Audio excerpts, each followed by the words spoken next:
বিসমিল্লাহির রহমানির রহিম। আসসালামু আলাইকুম ওয়া রাহমাতুল্লাহি ওয়া বারাকাতুহু।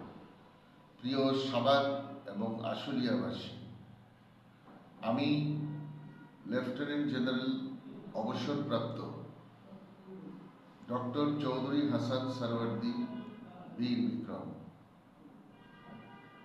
আমি আসন্ন ত্রয়োদশ জাতীয় সংসদ নির্বাচনে 10 দলীয় জোটের অংশ লিবারেল ডেমোক্রেটিক পার্টির একজন প্রার্থী।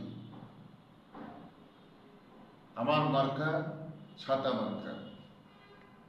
আমি আপনাদের কাছ থেকে একটি দুর্নীতিমুক্ত, চাঁদাবাজ মুক্ত, মাদক মুক্ত, বিদেশি আগ্রাসন এবং আধিপত্যবাদ মুক্ত বাংলাদেশ বিনির্মাণে সংসদ সদস্য হিসেবে যাওয়ার জন্য ছাতা মার্কায় আপনাদের সমর্থন এবং ভোট চাই।